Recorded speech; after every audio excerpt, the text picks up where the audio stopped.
ACI 5, class 6. No, who's your mind, so I You know. will have my share later.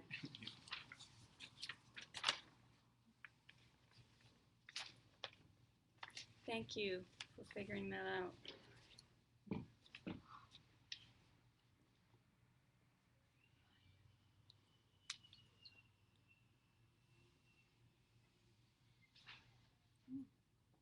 Someone else coming? She said she would come, so it might be her. Yes.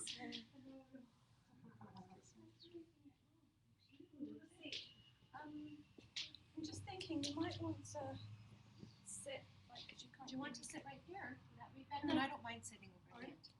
No, you sit here because you have the.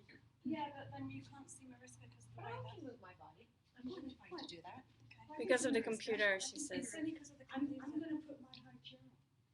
Oh, wow. But yeah, But this isn't the right place for you, though. No, I'm sitting there.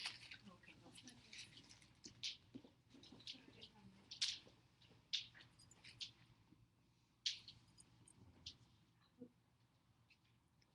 You don't have to move, Nina. You can stay here. Carol wants to sit in the middle. She's building a tower. Oh, wonderful. I get to sit next to a tower. Lucky me. Thank you. Do you need help? No. Well, that's brilliant. You get the pole.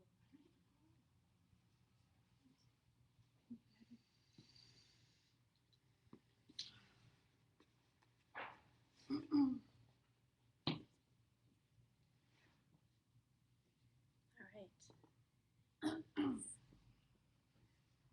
Sashi Joshi Meito Jamri Rabling Shi Nyande Ganpadi Sange Shindu Meite Owa Kiro Kunanda Shingla Chupasho Idam Kura Brahmanala Kamnirtayami Sange Churan Soki Choknam La Janchu Bardu Dagni Kyapsuchi Naki Jinyin Yipe Sunamki Drola Panchir Sange Drupasho Sange Churam Soki Choknam La Janchu Bardu Dagni Kyapsuchi Naki Jinyin Yipe Sunamki Drola Panchir Sange Drupasho Sange Churam Soki Choknam La Janchu Bardu Dagni Kyapsuchi Naki Jinyin Yipe Sunamki Drola Panchir Sange Drupasho.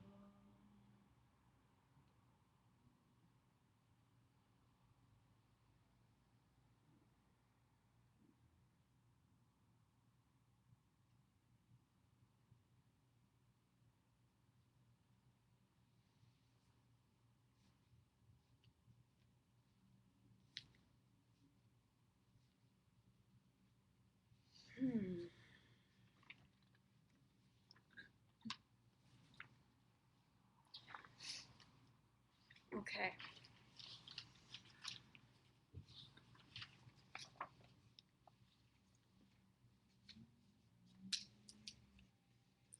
So, Kara, I was late today because my keys were locked in the garage, so I couldn't.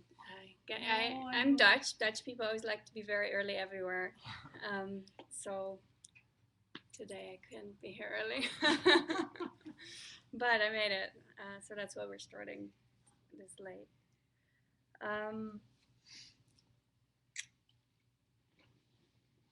First of all, what I wanted to say is that Tuan asked last week about Bakchak, about whether they die or whether they change, and that's how they keep existing, right? And I asked my lama, who was just teaching about that in his class. So he texted me some pictures of the notes he was looking through. So I typed them out for you guys because it's a really beautiful piece and that I'd like you to have. And I thought we can read that together right now. And then you can keep it and look over it. And I put a little sunshine on there to remind you to keep shining. Keep shining your good deeds. Where did I put my drink?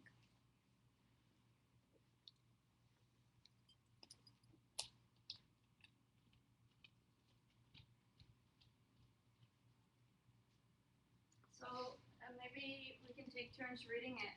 Amanda, do you need glasses to read? Or oh, you have glasses on. Perfect. Got my new glasses Ooh, yeah, they're nice. on. Ready to get Do you want to read the first few lines, please?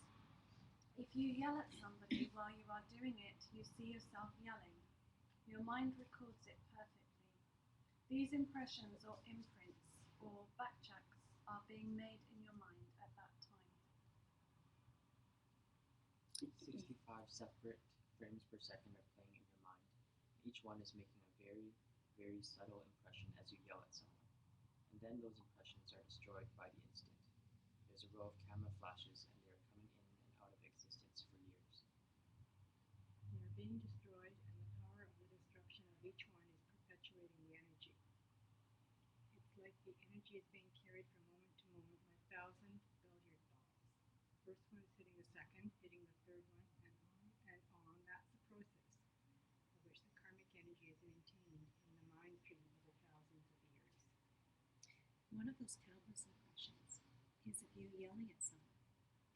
These are recorded, and from that moment on, instant by instant, they are being destroyed, and destruction is leading to the energy of the next one, and it's being carried on throughout lifetime.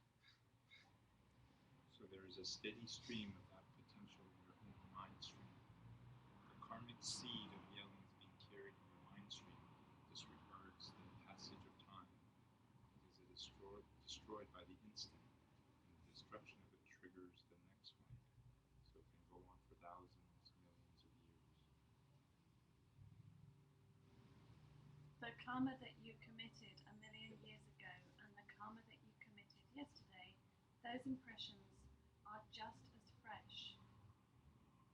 They are powerful enough that when they ripen in your mind, they force you to see things. Why is it that you see the boss as someone unpleasant and the person next to you sees them as something pleasant? Obviously, it's coming from you, and this is karma. So I thought this was a really beautiful, the way it's written. Very clear, but it does require you to sit with that for a second, right? Read it at your own time and think about it. But I felt like it's really important, so that's why I printed it off. And I don't really want to spend much time on this right now. I'd like to. We have a class to do, but read it, think about it. If you have questions, of course, please do ask next week. But I think this would be wonderful just to bring that into your meditations and think about that. Hopefully that's helpful to you.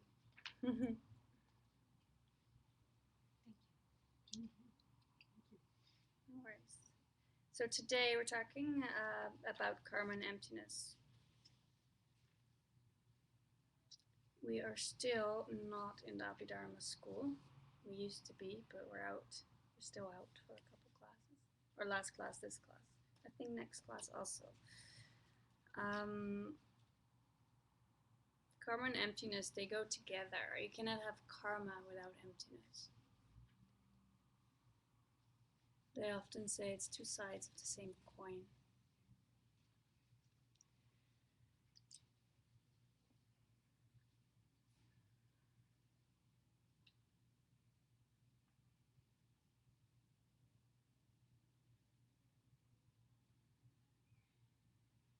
I don't know if I was having without ringing it up, but here we go.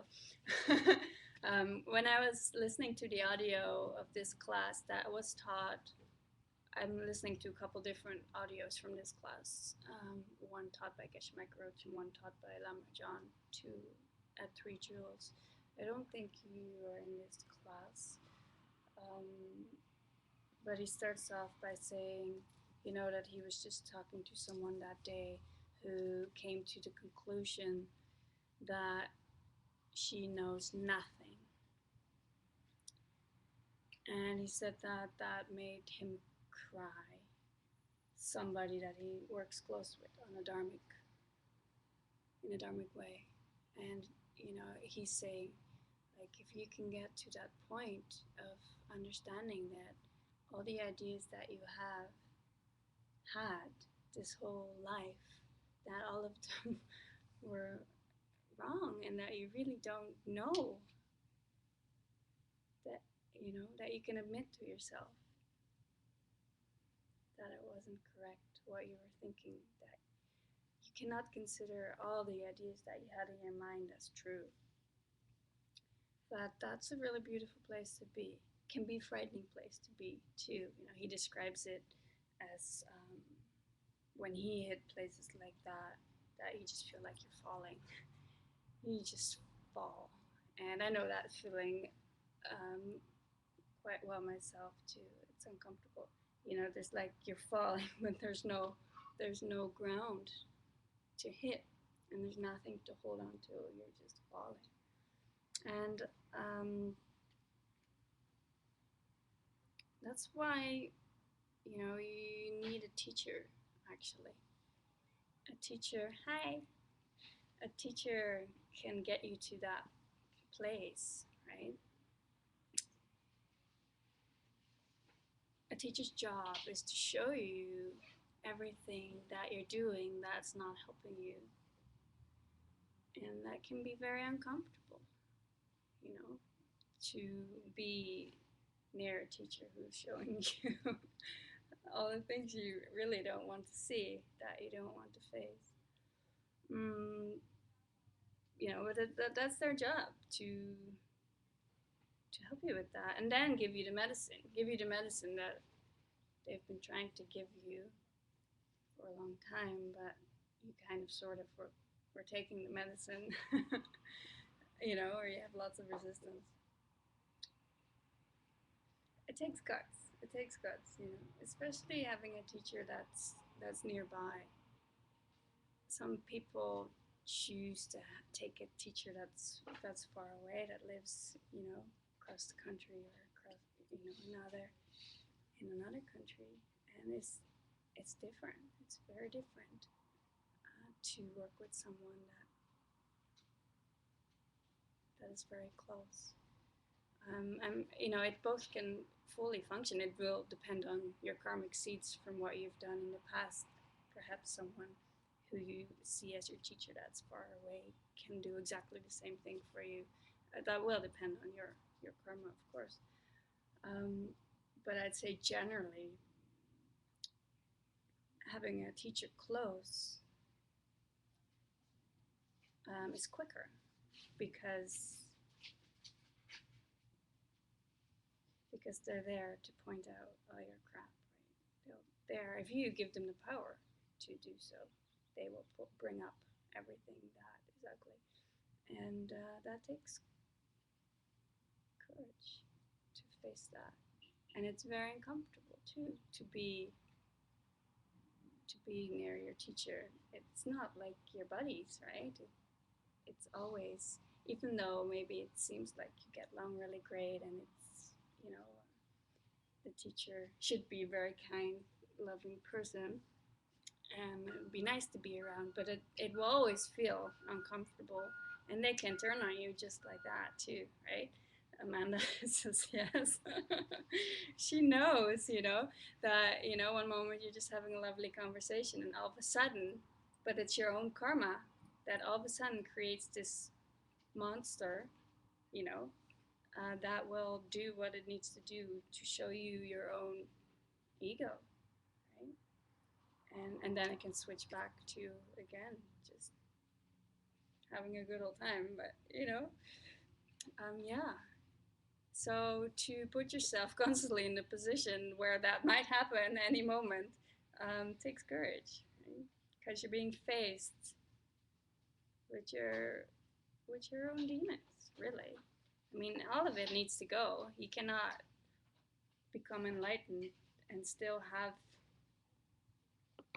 some negative thoughts, about yourself or about other people. When you're enlightened, you no longer have anger or low self-esteem or jealousy. You don't have any of those. So the road to enlightenment is to get rid of all of that, right? So, and that can be hard and that can be painful. And it's nice to have a teacher to help and guide you and speed it up also. Right? But generally, that can be very difficult too.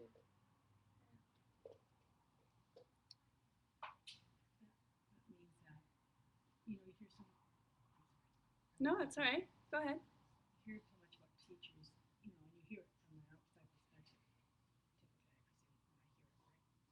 They sound very fallible and monstrous, and the behavior goes, what? That's a teacher, and everyone goes, it's a typical popular response, right? But they're really doing a service. It's just that it's how you are able to see it. See it. One thing, it's the emptiness thing. You're seeing it. Yeah. You're seeing that's not popularly observed or accepted, and so what you're seeing is what people are laughing at is themselves. Anything if they. Mm-hmm.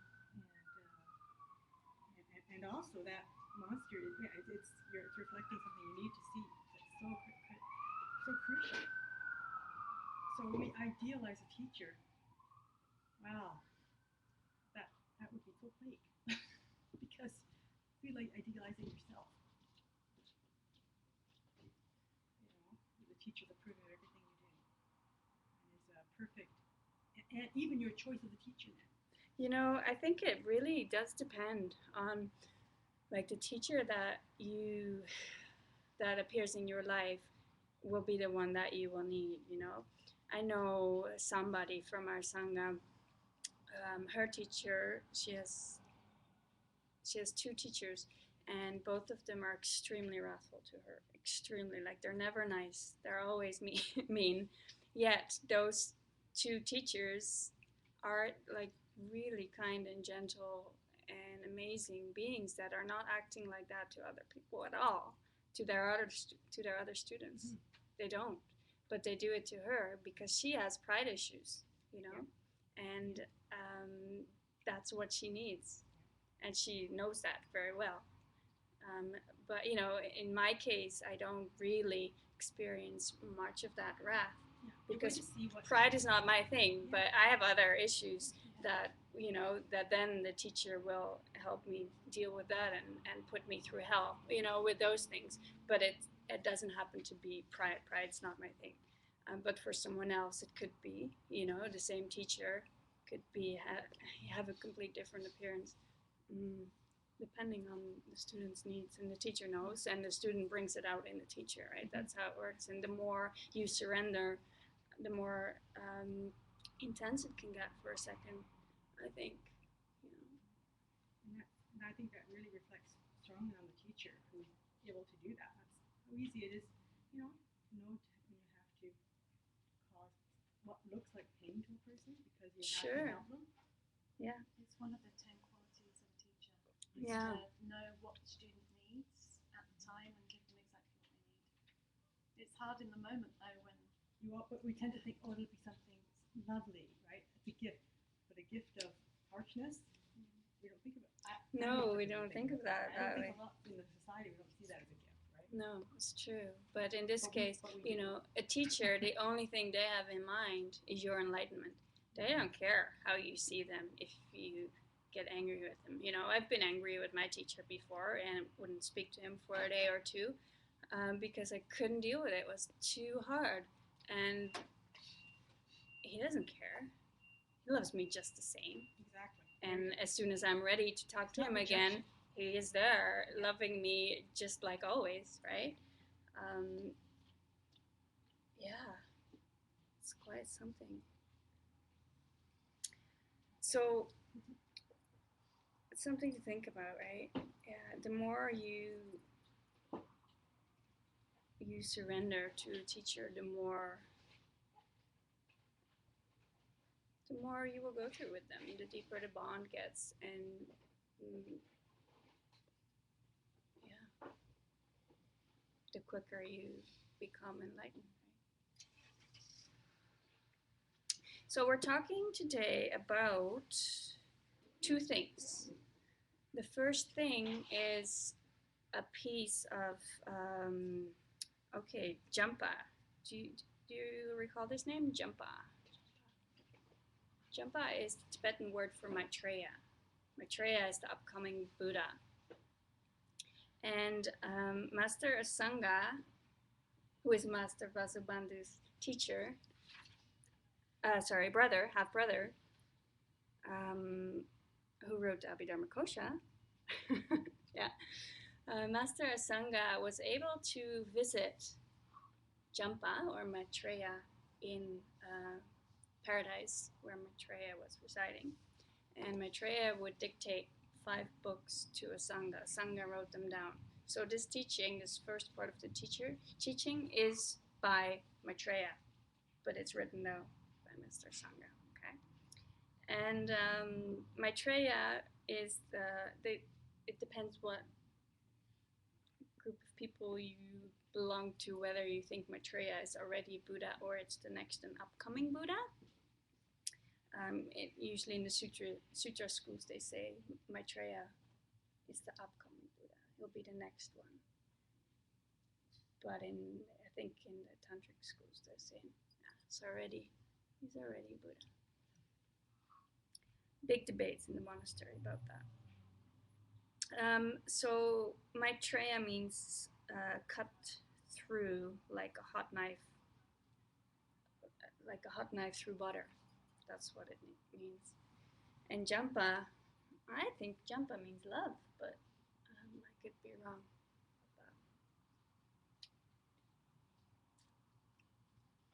So this afternoon, we use one of those books called Gilama. Is everything okay? So Gulama. That's a book that was written by Maitreya, dictated by Maitreya.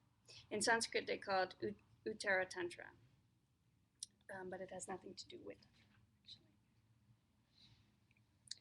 actually. Okay, so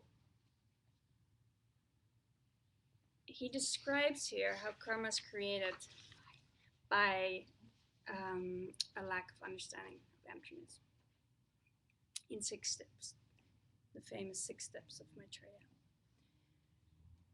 It's like a chain reaction, how karma is created. Okay. So we go through the 6 steps.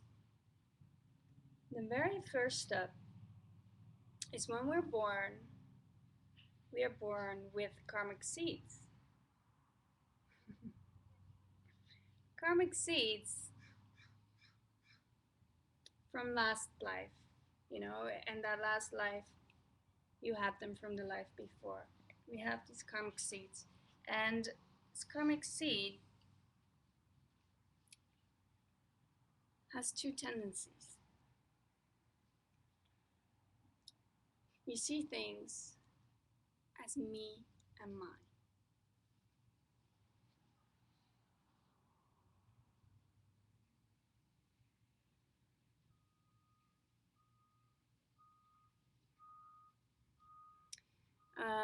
There was a question here, is a bakchak physical or mental thing? What do you think about that? You think it would be a bakchak seed, karmic seed, would that be physical or mental? It's in the mind stream, right? Yeah, but it's not mental. It's neither.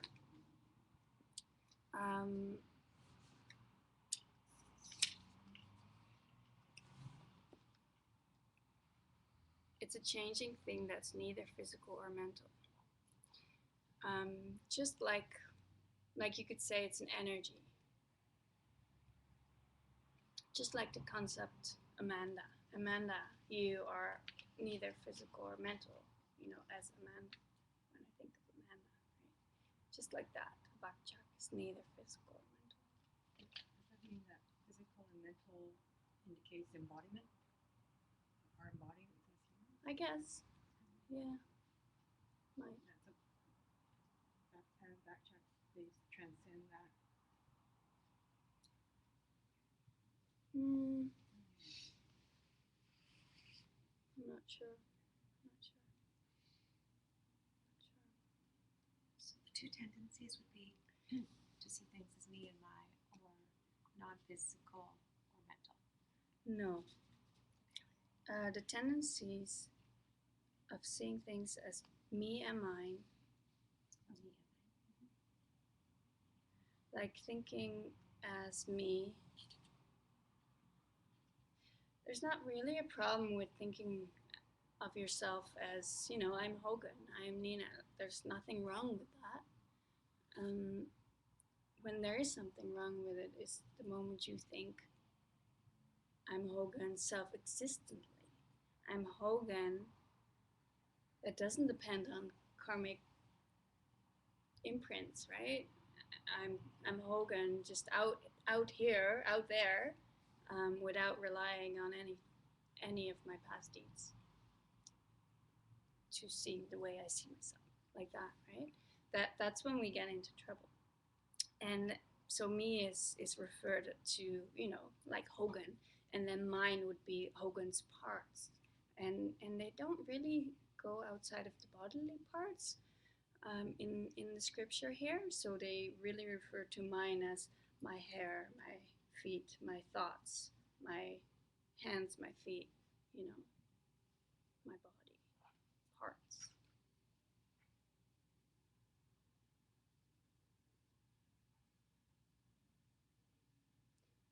So because of the seeds that we came in this world with, and we have these tendencies to grasp to self-nature of a person, right?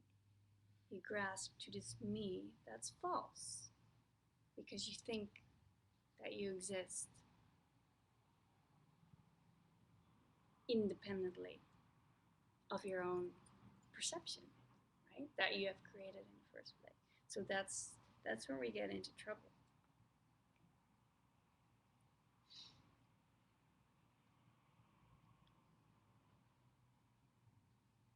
So me and mine.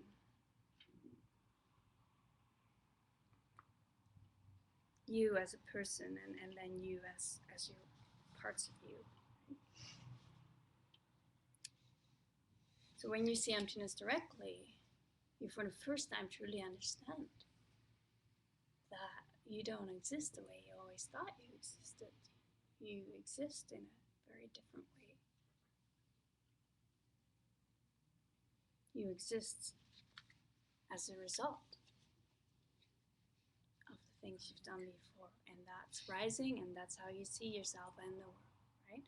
That's the major thing that you realize when you see emptiness directly, and you will never ever think differently after you have that. So I find it fascinating that we see the majority, I'd say 90% of the world sees itself as opposite. Actually, the reality of we are just emptiness. We are not. I mean, the way I see Nina is my karmic deeds that actually gave me this body and this mind. Though genetically, if I was to look at it from a scientific perspective, it wouldn't be in that view. It would be completely different. It's true. Chromosomes and genes and temperament and character traits and behavior and so forth. That's why these teachings are pretty extreme, because they're the opposite of everything that we've always learned everywhere we went, everything we learned from our parents, everything that we learn in society. is all based on self-existence. So is that karmic then? The fact that most of society or the world Sure. doesn't like that? Yeah. And it's your karma to see the world, not see it that way. Right? Yeah. So this is going the other way. It's the opposite, and it can feel very unnatural. Yeah. To go against your natural instincts, right? When someone does something to you, you feel like, I gotta get away from this person, or I gotta make sure they'll be out of my life so I don't have to deal with that anymore. Or I'll just yell back, I'll give them a piece of my mind, Isn't that a natural? Well, for me personally, I actually have to mentally remind myself and stay focused, not to actually. Well, and that's what we're doing here. Yeah, that's what we're teaching here, because it takes practice and mindfulness to watch what you're doing and what you're thinking, right? And then to change it takes a lot of work. Yeah. And at some point that will become your new normal, and that will become your normal tendency to respond. But until that time, you have to put all those seeds into place in order to have that become your world, right? So those two forms are, thank you, are getting you in trouble all the time. It's the beginning of the cycling of suffering. You come in the world with this seed, and then it's the two tendency to grasp to me and mine. Then what do? You start to perceive things as pleasurable or painful. You perceive them as self-existent. That's number 3. You begin to see things the wrong way. What's number 2? Sorry. Number 2 is to have the two tendencies of seeing things as me and mine. You're born with the karmic. Yeah. Yeah, so it's a very slow process, yet it all happens really quick. All these 6 steps will happen like that. So But we're first one was, I'm sorry? being born with the bakchak, born with the seeds. And these seeds have the two tendencies. Question, sorry. In 2, the karmic seeds has 2 tendencies. The first one is to see things as me and mine, ego. What was the second? That's the 2. Oh. Me is one and mine is the other one. Yeah. So that's the second one. So the third one is, based on seeing things, seeing me and mine as self-existent, you start to experience pleasure and pain as self-existent.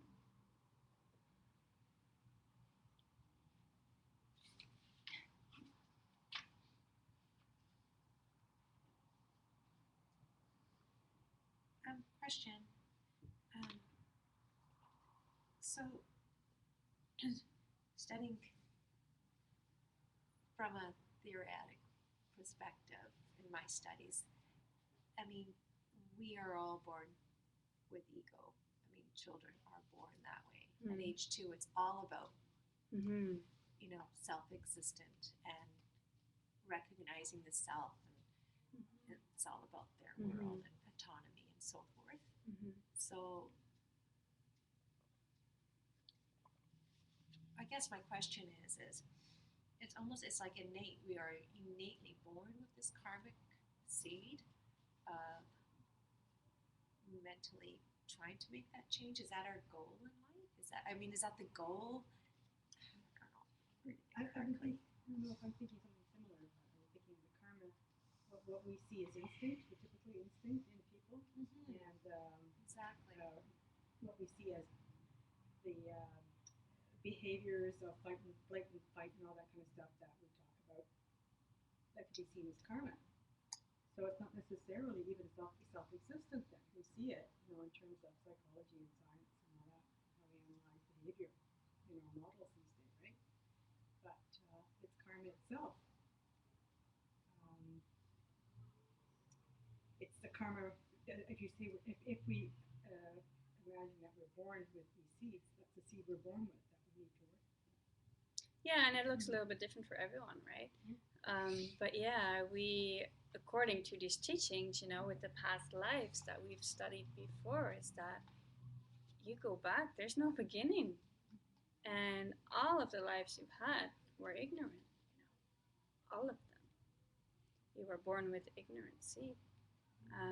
Until you become a Buddha, then no longer so. But until that time, you will have that, right? So I'm just thinking, it's so fascinating because that's what we see as, that's what we understand in our, because it's such a common model, right? The scientific model, the fight and flight, a lot of human motivations and that kind of stuff that we see in our, and that is our that's how we are trying to understand those karmic seeds, which are so, where they come from, we don't know. We just say they arise from our limbic brain, right? They can arise from our dinosaur brain.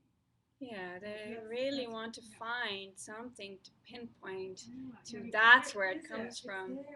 Yeah, but in fact, we'll never be able to find it, right? When you really go looking for it, you won't find it. Because it doesn't exist out there.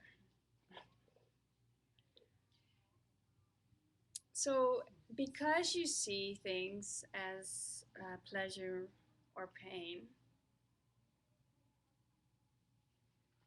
what you do is you begin to want to be near it or you want to be away from it. That's the next step. Cool. Yeah, that's number 4. Right.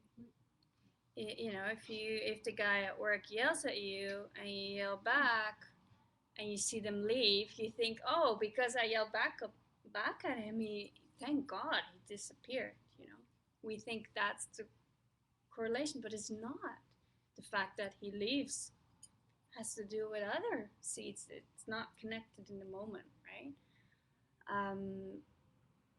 Nothing is. Everything is a separate rising. No matter if you yell at him and he stays, or if you yell at him and he goes away. I mean, it's not connected to each other in that moment. So don't think that. Don't think that, if I just yell back at him, he'll give me a break for a second. No, it doesn't work like that. He might give you a break or he might not give you a break. It depends on the karma from before. It doesn't depend on you yelling at him or not, right? It's all a result of the karma that you've planted before. So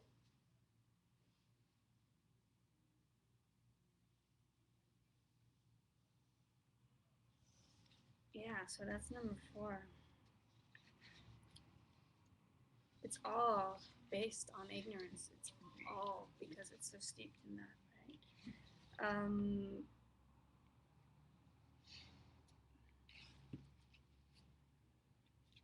Every slight irritation or craving that comes up for you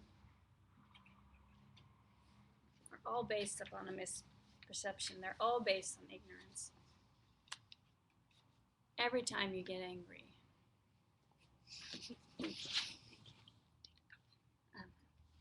every time you get angry, you're having a misperception because you feel like you have the right to be angry. And you think it's based on, what the person just said to you, you have the right to be angry about or something, right? It's a misperception.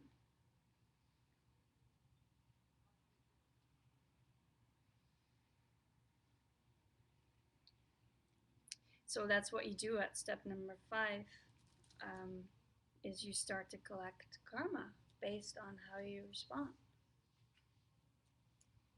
with either liking or disliking. And that leads us to number 6, which is korwa kor. That means the circle just keeps on turning.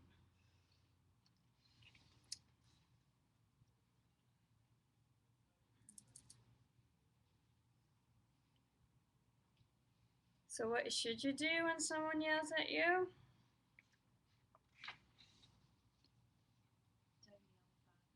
Don't yell back, Don't yell back. no matter how much you want to. Yeah. Because it's not helping you, you see. What about what I find works for myself? There's a lot of times when someone yells at me, the first thing I do is my body shudders. Mm-hmm. And I cringe and I feel like ill in my stomach. I sweat, I feel uncomfortable. Mm-hmm. So I find what works for me is always grounding my feet and sending myself light. Mm. And then blowing it out to the other person. It sounds weird. That's really nice, and any little tricks that you have that can help yourself, you should bring them up. But the fact that your body shuts down and you start to feel this certain reaction, that's based on misperception too, because you want to protect the self, right? Mm-hmm. You're like, what? You're yelling at me? Yeah. I'm being yelled at. You have this feeling. This is what we're talking about, right? That's one of the tendencies of grasping to this me. So, and that's fine. We all have that. So it's perfect if you can find ways to ground your feet, to do whatever you do. Send yourself light, send the other person light. Whatever tricks you have up your sleeve that can help you in that moment, great, because you're then creating a new future, right? Where you haven't yelled back. So at some point, yelling in your world will stop because you're not recreating that karma. But it's good also to go just a step deeper and just think about, why is it that I feel this? Why is it? Who is this me that I'm trying to protect? I'm thinking this me is me in a self-existent way, right? So that would be a really nice meditation and contemplation that you can do, and think about, I'm only this me that I'm continuously creating by the deeds that I'm doing, right? Another thing I find is attachment.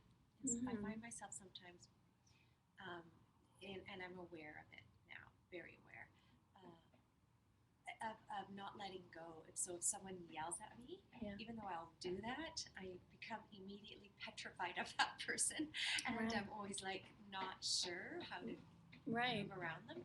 So I just let it go, and I have to really try and put that good energy out. An example is we went on a field trip Thursday. Actually, Wednesday, we've been field trips all week.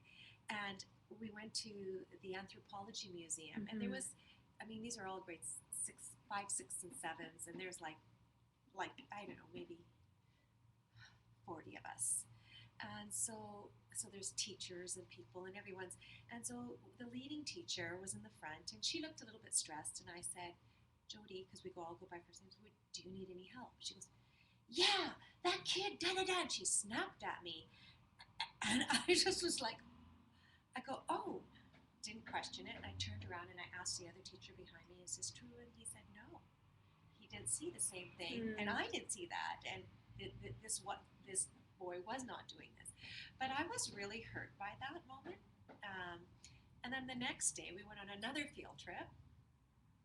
And she was just super, I let it go. I sent her love and I detached from it. I tried not to attach to that. Although I have to say that whole evening I was a little bit nervous because we were going on a field trip again the next day with the same person, and I was asking myself, what is it I'm to learn from this? What is it I'm to? And I realized it has to do with me being just okay with me, with the fact that these things happen, and not to take them personally and inward and attach to them. So I found when I let go of all of it, and the next day I just looked and I smiled, and she gave me this lovely smile, and she came up and talked to me, and there was no problems, and I completely let it go. Yeah. Could this happen again? Yes, because I heard through the grapevine that she's very, very lovely, but she snaps. She just snaps. Yeah, but you know, it's your karma But that's my karma to see perceive this. it a certain way, Exactly. right? I mean, she could snap and it could not affect you at all. She could snap and it could highly affect you. But all you need to do is understand that it's not her. It isn't it's her, it's you. me. Exactly. Yeah. And when I saw that, Yeah.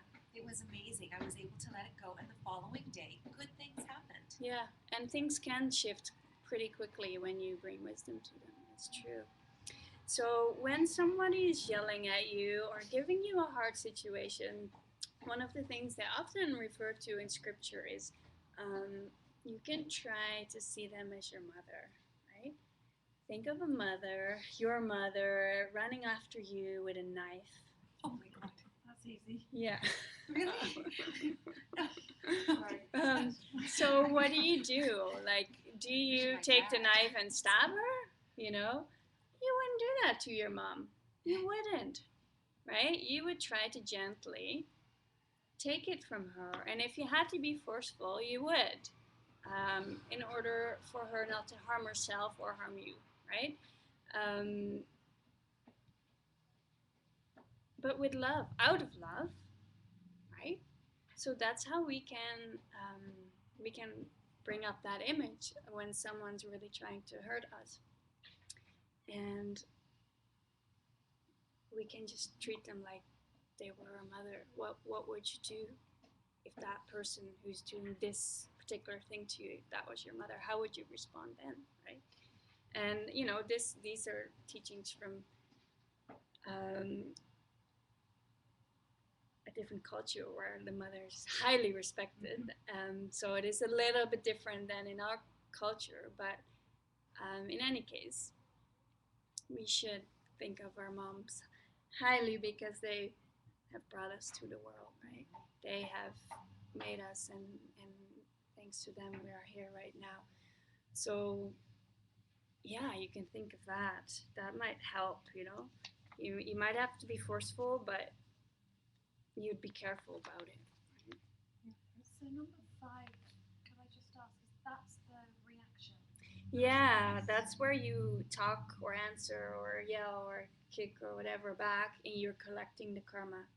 Actually, it doesn't all have to be negative. This is the same for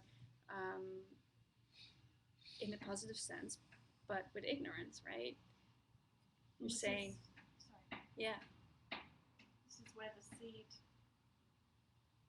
bumps into it dies, and then it bumps into the next billion born, right?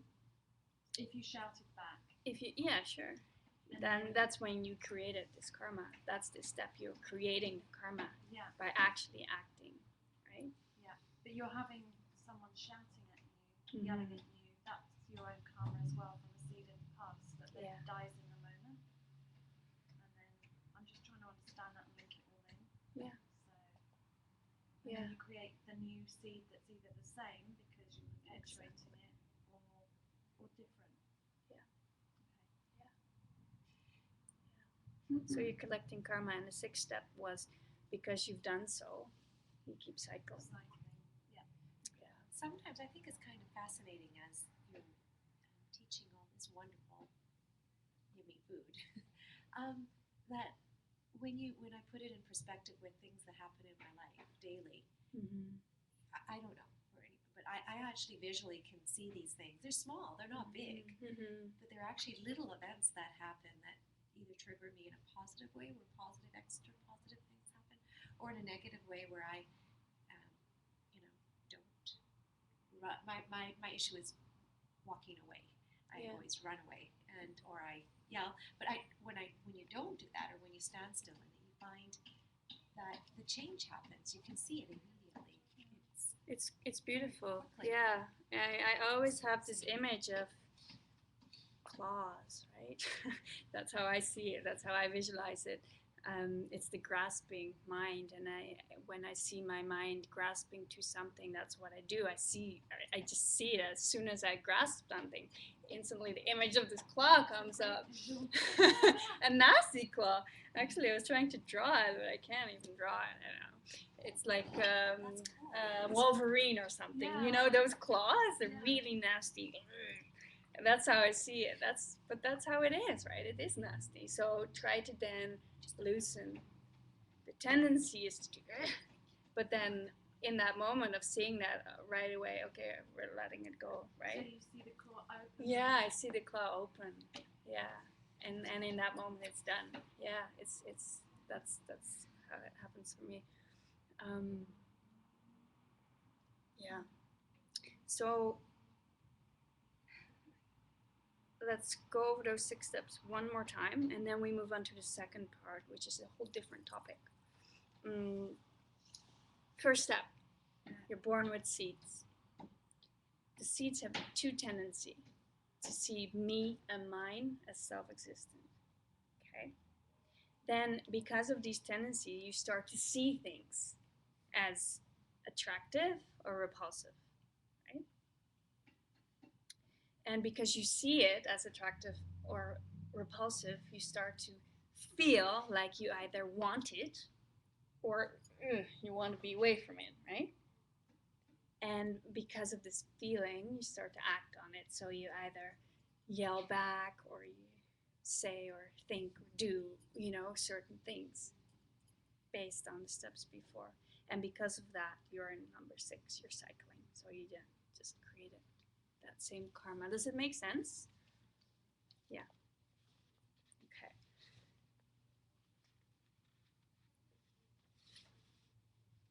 And these things occur because we don't understand emptiness. Right? If you understand the nature of reality, you can't really have these feelings. You can't create that wheel. So when you are feeling crappy, try to keep your view. And if you can keep your view in times where things are really difficult, that's where you're making so much progress. Which is tricky because it doesn't feel like you're making progress in that moment because it feels like crap, right? But that's what you should be doing.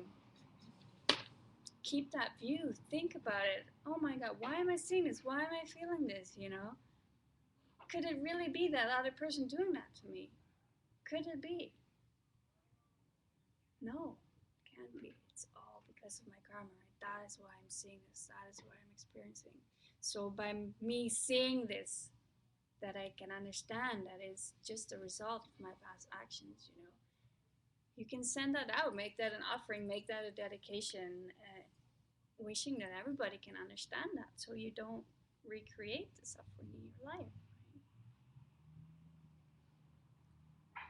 So that is the first part of this class. Let's take a 2-minute break, have a little stretch, and then we go to the famous teaching called the glass of water. Can I just ask, that's from the Abhidharma Kosha? No, that was by Master by Maitreya, by Jampa, Yeah. written down by a Sangha, in a scripture called Gu Lama. Gu Lama. This one. Gu Lama. Yeah, Oh, Gu Lama. Gu Lama.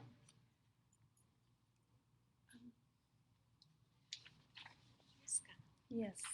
I have a question regarding the. I didn't get a copy of the email sent. You might have forgotten, or maybe I just didn't see it, or I wasn't Of the mindful readings? of trying to find it. Okay. Did you send it? No. Oh, okay, good. Because I forgot. That's okay. And I Good. thought of it And this I morning. thought, no, don't worry. Thank you.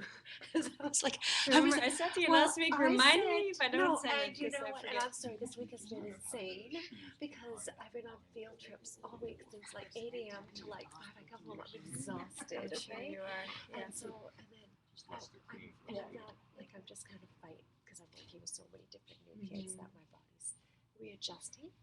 So I wasn't mindful to even look at my Okay, I'm computer at gonna night. I send got it. home and I was just like, I'm going to try to send it today. If I Okay. don't send it, remind me. Okay, I will. Until so. Yes, I will remind you. Thanks, Mariska. Stretch. Yeah, good idea. And you need to check like it could be anything as long as it's like in your no, it depends on your pedal. But yeah, bare feet or socks. It's not going to feel good because you have to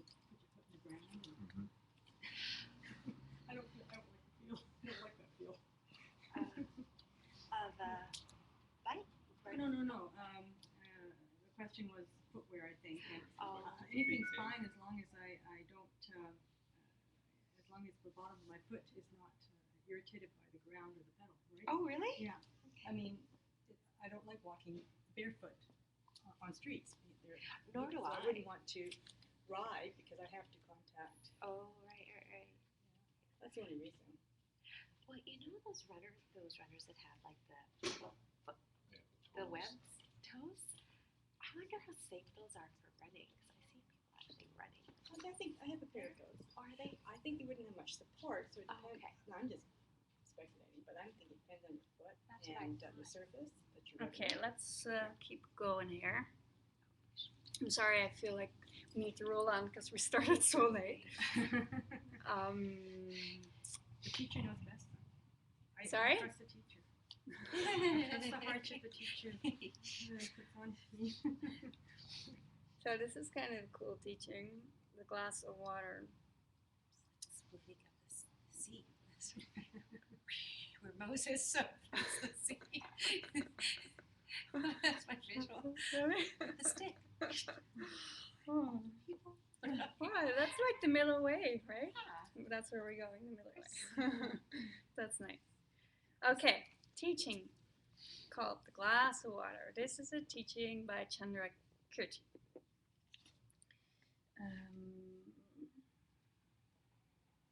The collection of positive karma.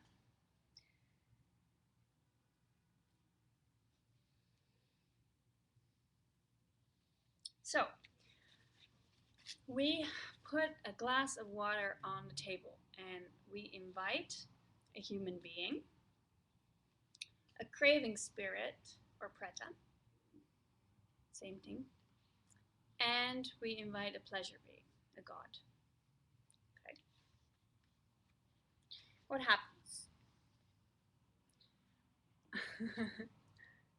All of the three beings will see something different, right?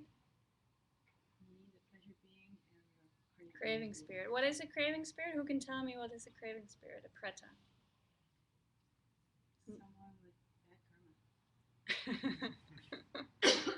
Yeah. They embodied because of deeds, bad deeds. Sure. Amanda? They're born in the hell realm. Is it the Um, hell realm? yeah, I think Like the hungry the ghost. ghost. It's like a hungry Yeah, I ghost. think it's. Yeah, I think some kind of hell. Yeah. Do you Tell wanna me a know little bit about what they. their Yeah. personality? Yeah. What do they like, Amanda? Tell me. Well, they want something, but they can't have it Right. because they don't have the ability to get anything. But also, they just see things as blood and pus. Exactly. Yes. So these are beings that a normal person can't see them. We can't see them unless you have special, abilities. You will be able to see them. They're all around us. These are beings that have been extremely stingy in the past, that have caused them to become like a being that can never be satisfied. So, like Amanda said, they might see like, oh, a beautiful flowing river. As soon as they come close to it, it changes into pus and blood. They can't see, or if something even looks good, they take it in and it just instantly burns them on the inside. Some of them have really small mouths and throats, huge bellies. They can't take anything in, or it burns them on the way down. Really nasty. Yeah. So when we sit around a table with a glass of water, we humans will see a glass of water, right? The hungry ghost will see a glass with what? Blood, Pus and blood. Then what would the god see? nectar. Yeah, nectar. Ambrosia, right? Divine and divine drink.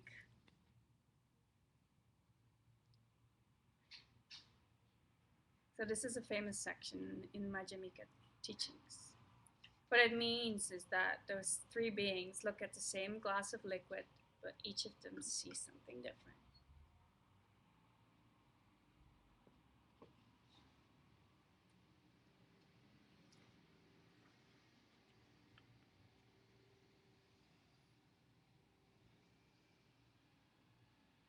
So if you don't want to become a hungry ghost, make sure you're generous.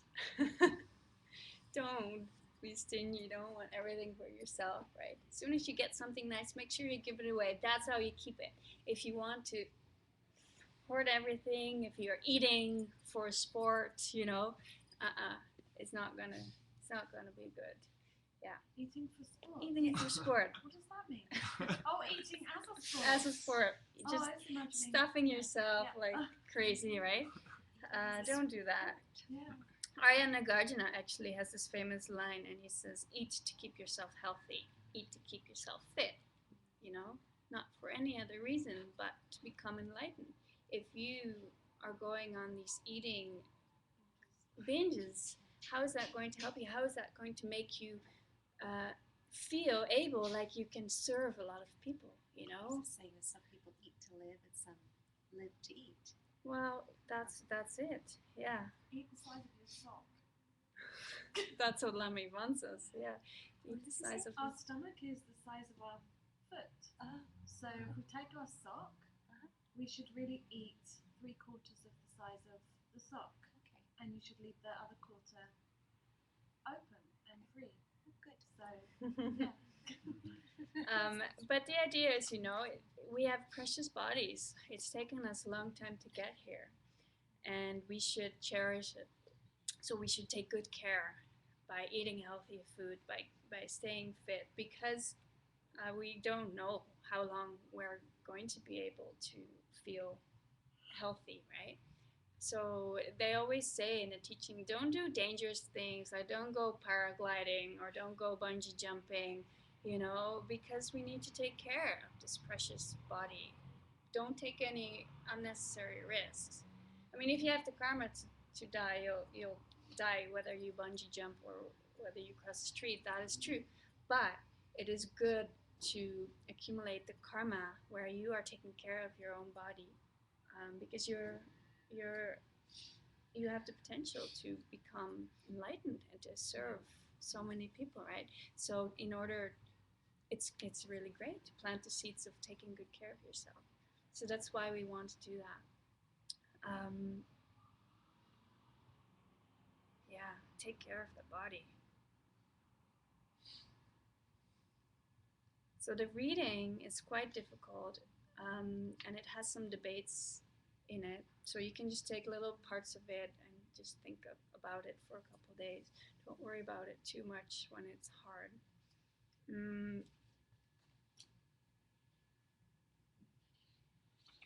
So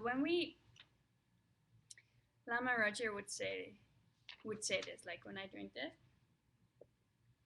he could say to me, "Are you drinking this to stay in samsara or to get out of samsara?"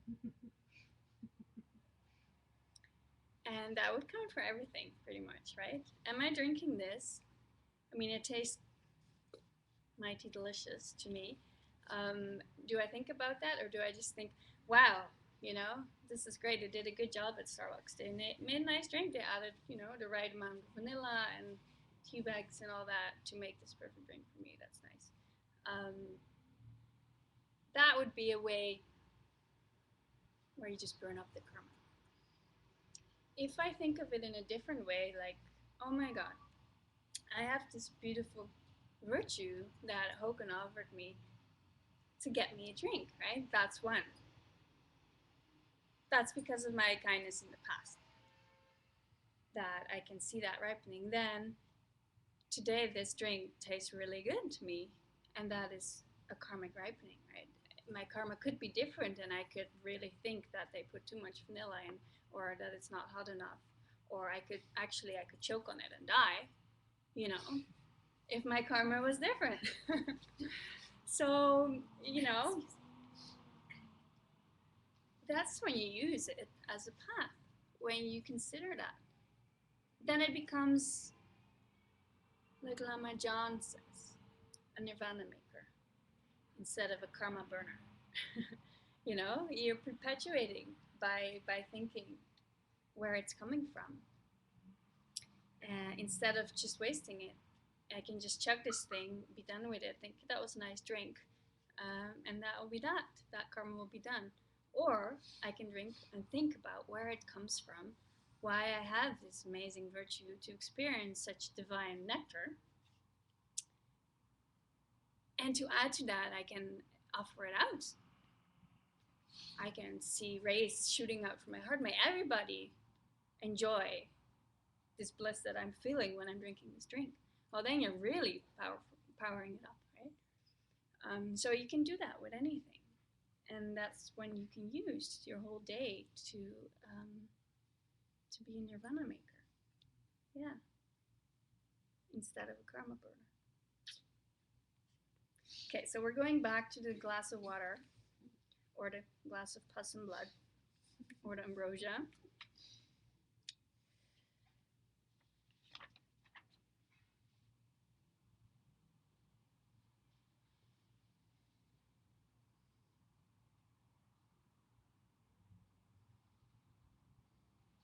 How can one thing be three things?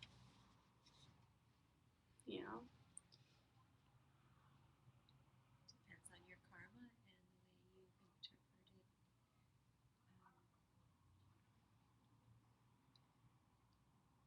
Yeah, it's true. This Master Kirti says here for a second, he says, well, it's impossible for all three beings to have a pramana, a valid perception. And, you know, you can think about that for a second, because why would that be? Haven't we been taught that, you know, you have a valid perception based on your karma, right? Master Kirti says that here. He says it's not possible for all three to have valid perception. But one of them does. Well, In a different teaching. let's continue and see where this leads us. He says it's impossible for all three beings to have pramana. Okay, so how do we explain what's going on with these perceptions of the liquid? What is the cause of mind? Mind. Yeah, the mind from the moment before. So mind is a material cause.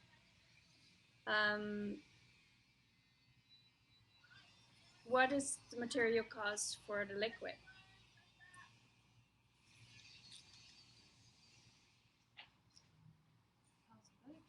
For the material, the actual raw data.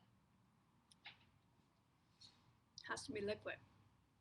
Liquid is the material cause for liquid. Okay. In this case, we could say contributing factors. So the liquid is on the table. Liquid is the liquid. It's caused by liquid. The contributing factors is the karma of each of the three beings, okay? That will make it see their way.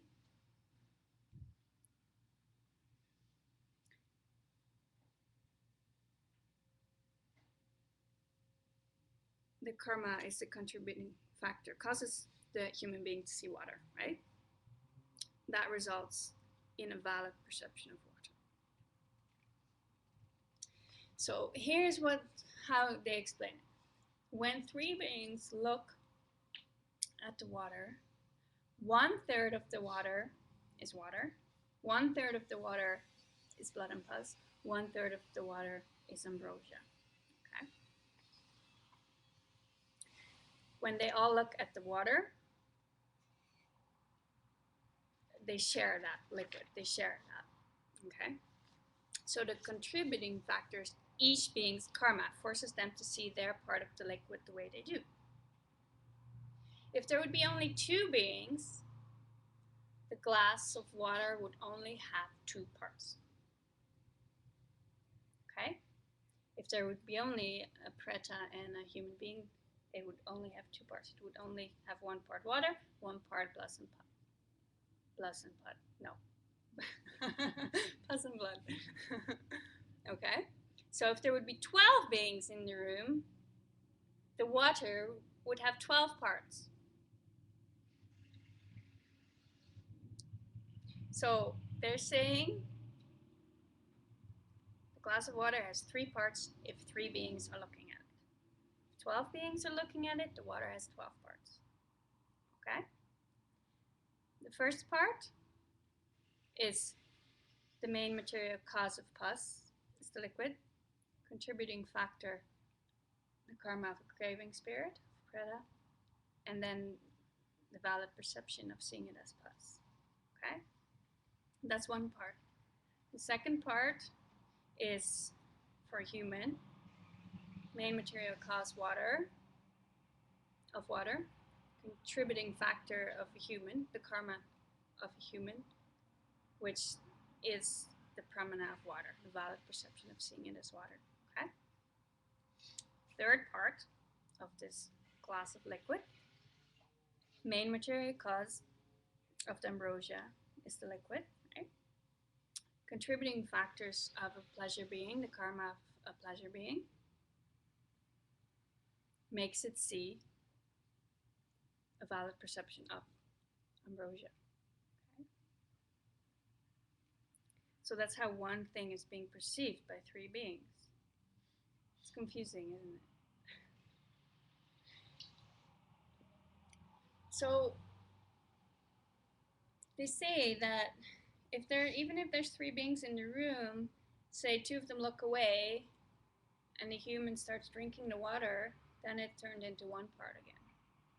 So it's really who is looking at it, that's how many parts there are. That's how they're explaining it. So how do all 3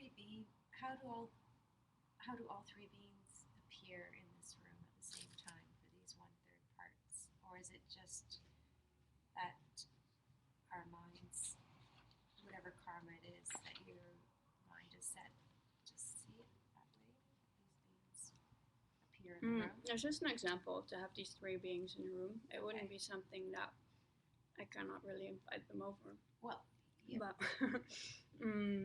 I think just it's a way of looking at it. Right, it's just a perspective. It's a way of looking at it. You're experiencing 1 part of the thing that you're looking at. So it's giving our stubborn mind just another way to see things. You know, our stubborn mind who wants to see things as self-existently all the time, we're giving them another option to see things differently. Okay? We're giving it another way to look. So if you see an angry boss, yeah, you can think, oh my God, I'm just seeing 1 part. That's all. I was just going to ask you if you could use the example of an angry boss with 2 people looking at the angry boss. So would that be like, it would be a valid perception of one person seeing an angry boss because they have the karma. Exactly. The anger that they planted in the past is giving them that perception. And then someone else sees the sweet boss. So it's just another way. It's just giving us another in to try to deal with our daily situations where we can think, oh, I find that person really annoying. Oh, hang on, I'm just looking at 1 part, you know? It doesn't mean that they are annoying, because however many people are looking, that's how many parts there are on this annoying person. And I'm just seeing 1 of them because of my karma. It's easy to slip into thinking that the glass of water is self-existent when you start to label it with 3 different parts of blood and pus and nectar and water. Yeah. Sorry, I need some clarification here. And Amanda said something about if 2 people have the same perspective on this boss that's raging or angered, and whether 1 person doesn't see that. So if the majority of people see the same perspective, does that make the glass more full in that being true, or no? Okay, I'm no. confused then. What is true? There is no angry Yeah. boss out there. It is So your Because perception, there's 10 right? people, so there's 10 people at a workplace and 8 of them see an angry boss. That's is that like a collective karma? Sure. Yeah, if other people. It doesn't mean the boss is self-existently angry. No. It's just that there's like 8 people who just happen to be in the same place at the same time, all having a collective karma going on. Yeah. Is that Yeah. what you're wondering? So there is no such thing as an angry boss out there. There isn't. There isn't. but is it a collective It can be. karma that It can be. 8 or 9 people see the same? Yeah. But there will always be somebody who won't see him like that. You know. Of course. So that means he can be self-existent. If things were self-existent, they would always look that way, and they don't, because we can always find somebody who thinks about it differently. So there is no such thing as a self-existent anything. There isn't. So this is just another way to help us look and just think, I'm just looking at a part of it, and that part is just my own karma forcing me to see this. And it doesn't mean it is so, because another part of the person I'm looking at would look completely. So what's going through is Different. Hitler? Because he's a good Mhm. example that I can kind of. Yeah. There was a collective group of people that didn't like him, but yet he did have. Yet he did have a lot of people that did like him. Had a wife and Yeah, he he had a. full family and Yeah. all sorts. Yeah. And And people believed really what he said, you know. So there is no such a thing as a self-existently bad person, you know.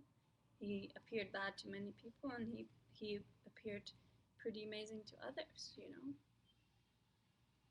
So how does that work? That is all karma.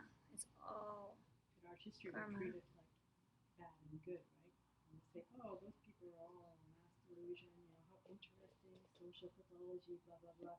But we know the author's saying that he was bad. But once again, even that is perception, right? That's our karma, that's the person making that, which is really maybe rough to think of, that person. I can say, well, I think that was not good to do. That's a perception too. yeah, and that's forced by your karma. Why do you see somebody do something that you consider really bad? You know, that's only because you have done Yeah, it bad doesn't make things in him the past. Right? self-existently evil or bad, which we like to do. We want it to be that way because it makes us feel safe and we don't have to take responsibility then. Exactly. It's a real wrestle, especially the angry boss thing. Yeah. Then the other thing that goes through my mind is you also have to be very careful on not to self-inflict that pain, because it's easy to say, oh my gosh, that I have such bad karma and I've been such a bad person because I have all this bad karma or this, I don't know. It can be also very damaging. Would you say, Mariska? I'm just thinking out loud. I guess it could be, but that's absolutely not the idea of these teaching. Right. They always say, like, it's not about feeling guilty, feeling bad about yourself. No, you can feel regret, intelligent regret, they say, and then you just take action and put seeds into place to see yourself living in a paradise, really. It you know? would be actually another karmic, Yeah. seed if you can't see that. Like, say, some people that are bipolar or I don't know. It's a such- karma, it's a- the way you see yourself. Sure. To know and to understand everything, but yet not to be able to, or to see it with the guilt of, oh, that my past lives were so bad that they can't hold themselves in the place they are. They just feel so uncomfortable with it. I call it the frying pan effect. Oh, yeah. That's a good idea. Where you're That's just constantly yeah. like bashing it Yeah, on okay. the head. Yeah, and what good does that do? It You doesn't know? do any good, and you just No. have to get over it. Yeah. And a great way to get over it. I'm talking from experience, Yeah. right? Is to help other people to not feel bad about themselves, to feel good about themselves, and to not hold guilt inside them. Oh, completely. So Yeah. that's the seeds to plant to help. with that. Absolutely, and then you will see yourself. Then you see Yeah. yourself as a confident person that is ready to help other people. You know, that gets off of their own. Exactly. Oh, Yeah. poor me! I've been so bad, and oh, look at me! I got all this going Well, on. I've been blessed that I can, and I mean, but I do have moments where I'm like, oh my God, when something bad, oh, I think, was that really me? Or I'm like, ew, and then I feel Now disgusted be in careful. myself. You're talking like you're a self-existent me, and you aren't. No, oh, I know, but Ah. but And then, guilt actually feeds into that. so true. But and it's So true, but also you can't it's the help opposite. It's the ego doing its job again, but it's just inverting in on itself. Yeah, I So, use it immediately. yeah. I don't hold on to it, but the Yeah. mere fact that I actually see that and that the universe, this karmic event is happening in Yeah. front of me, and my mind is watching it. Yeah. It can be kind of disturbing sometimes. Of course, Yeah. of It's course. like I very mean, disturbing. yeah, and it becomes more subtle and subtle. You know, at some point you don't really see things outside in your outside world as being very disturbing, but you just get disturbed by your own thoughts. You know, by your own tendencies, and not so much seeing yourself yelling at people, but it it becomes more and more subtle, and yeah, it can feel very disgusting, but that can be a great motivator to keep working, and that's why they say we are in the perfect position.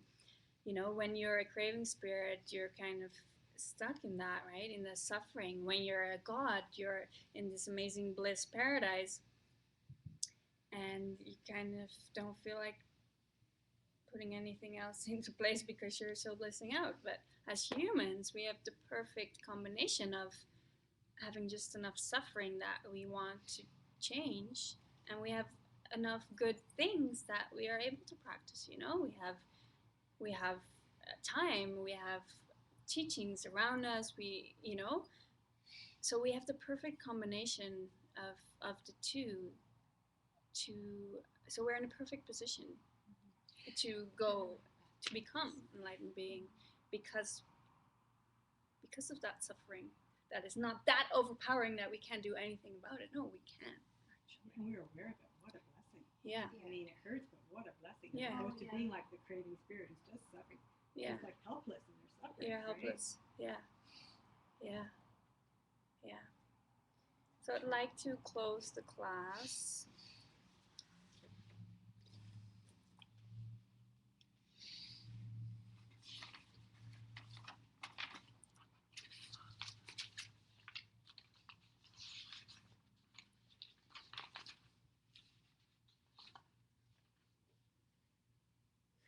Sashi kuki Joshing Neto Tramri Rabingshi Nyende Genpadi Sange Shindu Mekte Uwa Kidro Kunanda Shinga Chuparsho Idam Guru Atman Andalakanir Toyami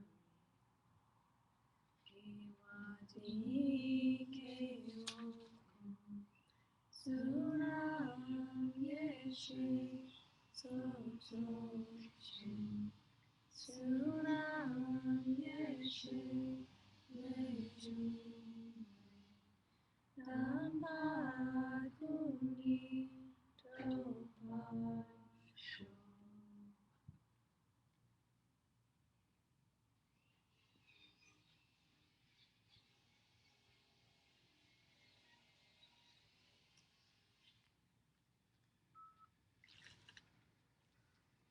Thank you, guys.